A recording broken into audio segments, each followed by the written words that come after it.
Hello friends.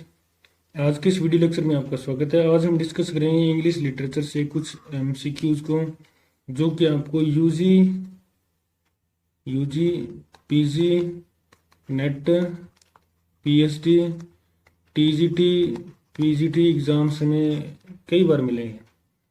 पहला question है हमारा, what is the tradition of title of Milton's blank verse epic that assimilates and critics the epic tradition. तो इसका एक famous epic है Milton का, जॉन मिल्टन का, वो था पैराडाइज लॉस्ट।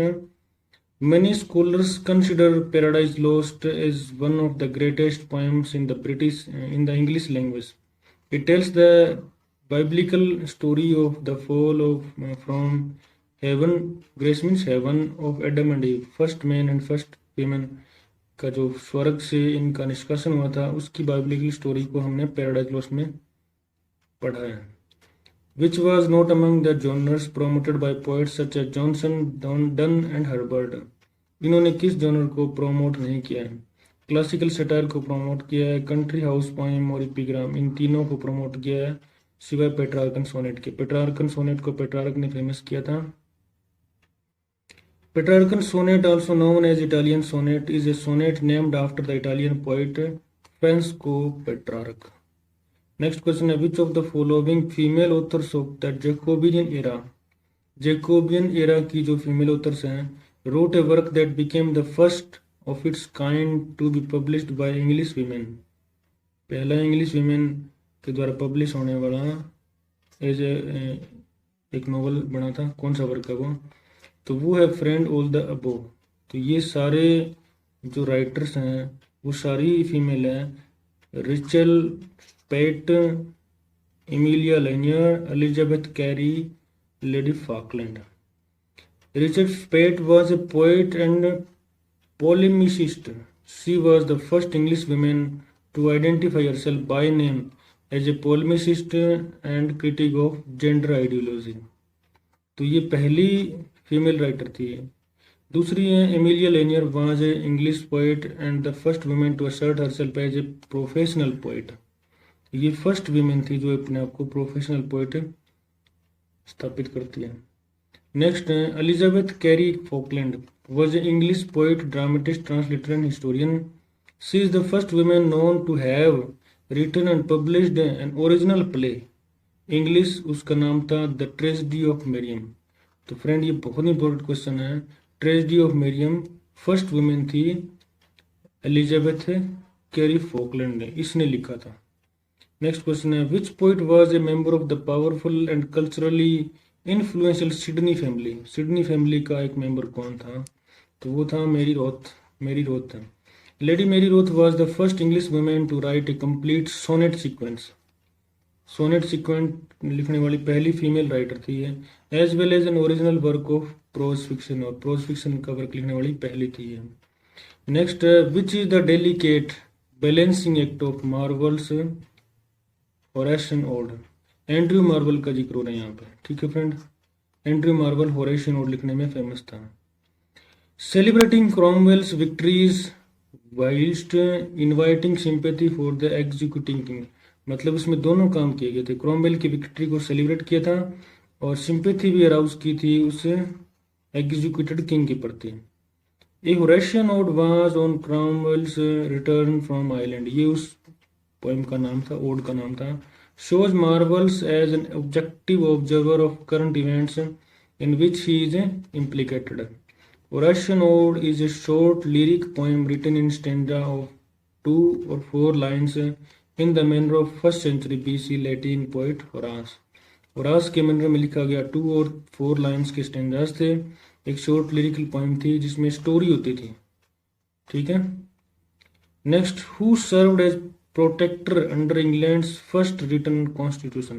कौन प्रोटेक्टर के रूप में काम करता है? तो ये था friends Oliver Cromwell. Oliver Cromwell was an English general and statesman who first as a subordinate and later as commander in chief led armies of the parliament of England against King Charles first during the English Civil War, subsequently ruling the British Isles as Lord Protector from 1653 to until his death. अपनी मृत्यु तक वो protector रहा था। उस constitution का। यहाँ constitution का मतलब है ब्रिटिश एम्पायर से। ठीक है friend. Which writer was not active under both Elizabeth first and Elizabeth James first. तो इन दोनों की एज में कौन एक्टिव नहीं था? तो ये तो था, ये भी था, ये भी था, लेकिन जॉन मिल्टन नहीं था।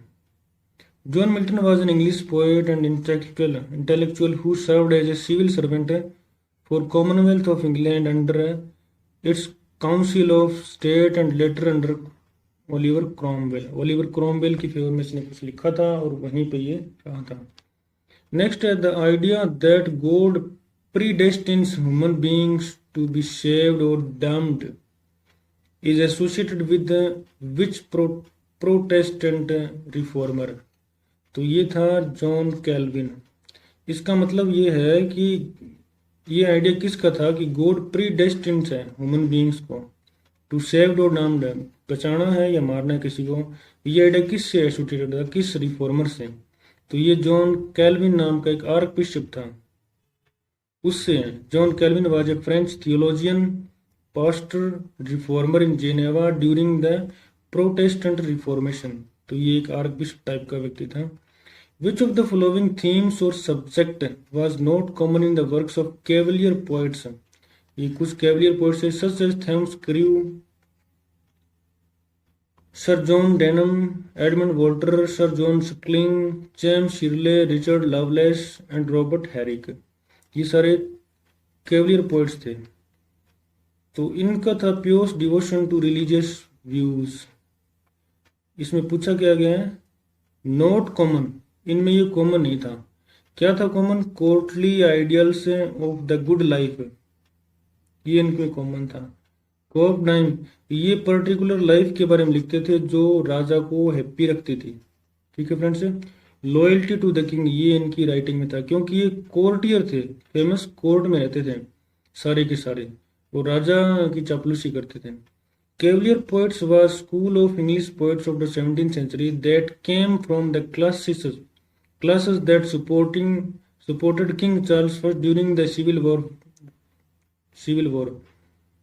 Most of the Cavalier poets were courtiers, सारे के सारे courtiers थे। Next, which poem testifies to the profound doubts and uncertainties attending Donne's conversion from the Catholicism to Protestantism।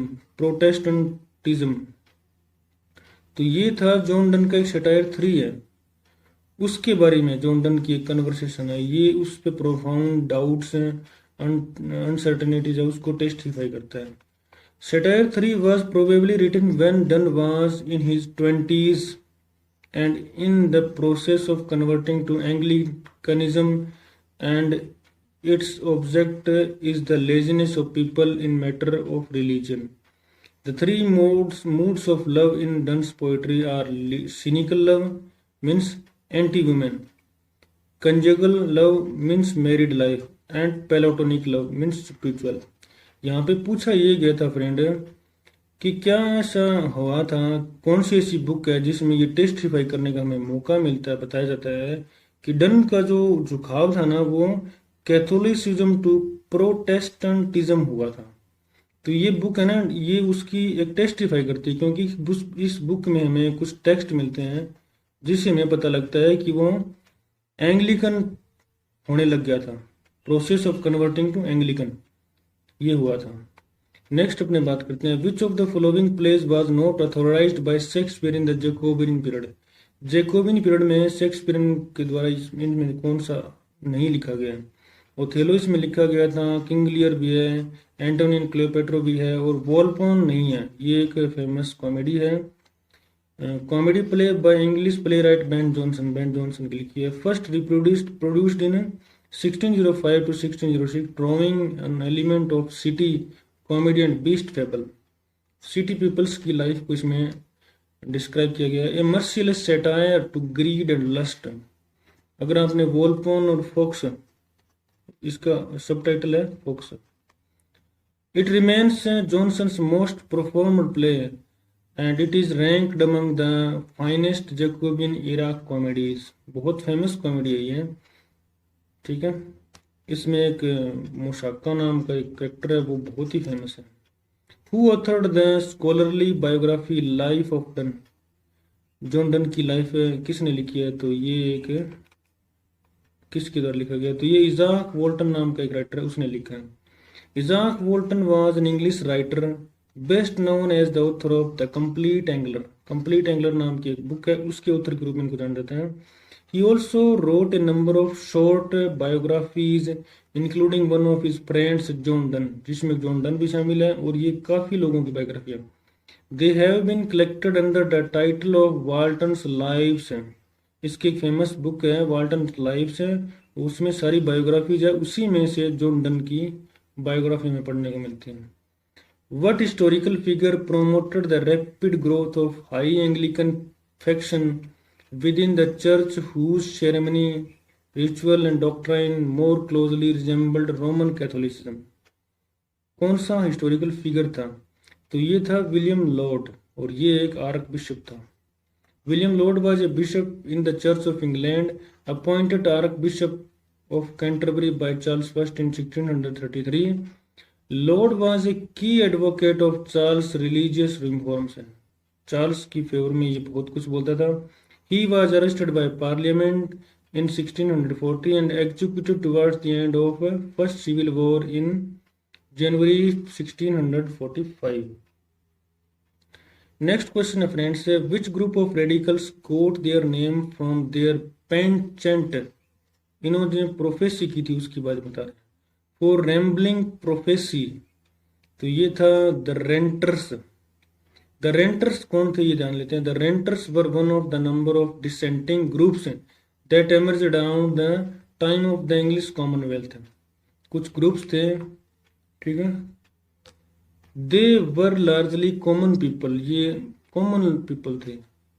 And the movement was widespread throughout England through they were not recognised and had no leader.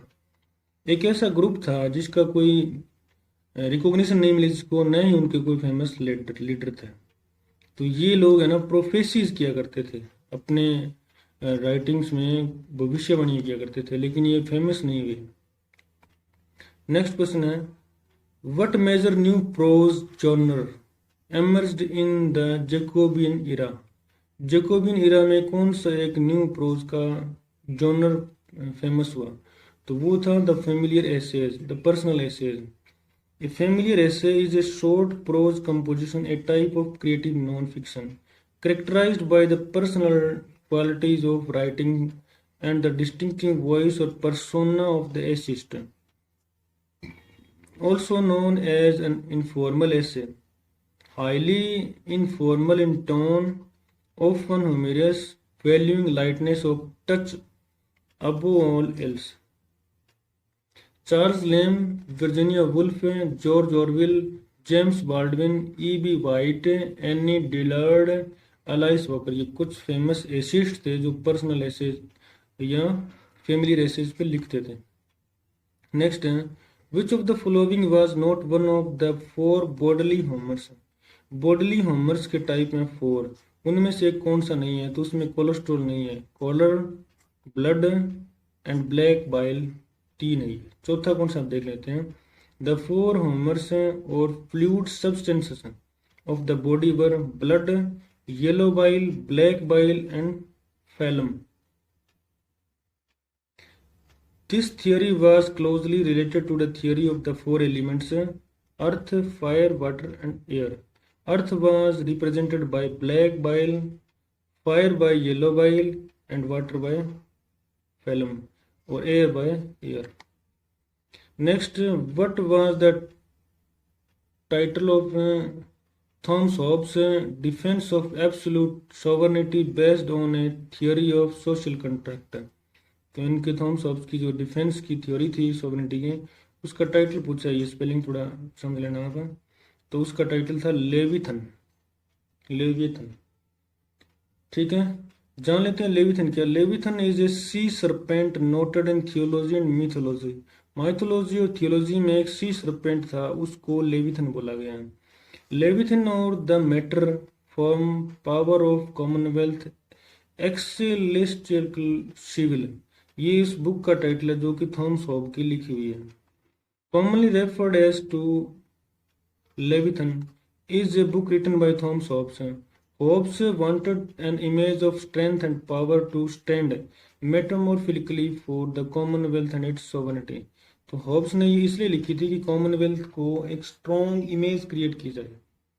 Next question है, what was the general subject of the Welsh poet Katherine Philips work.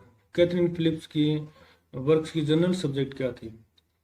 तो इसकी general subject थी celebrating the female friendship in platonic terms normally reserved for male friendship.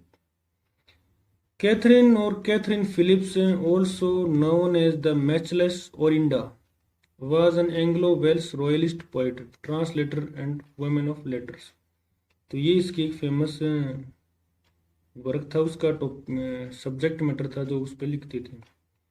Next question हमारा, what impulse probably accounts for the rise of distinguished translations of works such as Homer's Iliad and Odyssey into English during the 16th century। 16वीं शताब्दी में Homer की Iliad और ओडिसी को किस प्रकार की संभावनाओं के कारण ट्रांसलेशन का मौका मिला? तो ये थे A and C, means human reverence for the classicals, इनका खिंचाव था क्लासिक्स के दौरान। और दूसरा था pride for the vernacular language, और जो कॉमन लैंग्वेज थी लोगों की, जो प्रोविंशियल लैंग्वेज थी, उसकी बढ़ती लोकप्रियता के कारण लोगों ने इसको पब्लिश किया, उसमें ट्रांसलेट ज़्यादा किया।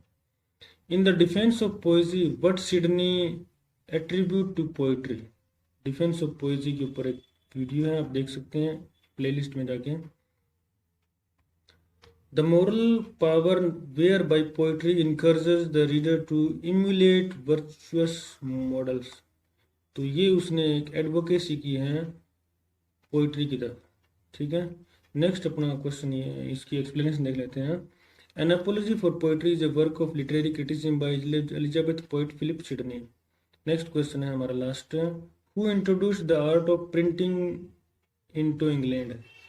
प्रिंटिंग प्रेस कौन लेकर आया था इंग्लैंड में? तो ये था William Caxton. William Caxton was an English merchant, diplomat and writer. He is thought to be the first person to introduce a printing press into England in 1476 century। 1476 के आसपास ये प्रिंटिंग प्रेस लेकर आया था। And as a printer was the first English retailer of printed books. और ये ही वो first person था जो प्रिंटेड बुक्स का रिटेलर बना। तो फ्रेंड, ये थी आज की वीडियो। थैंक्स।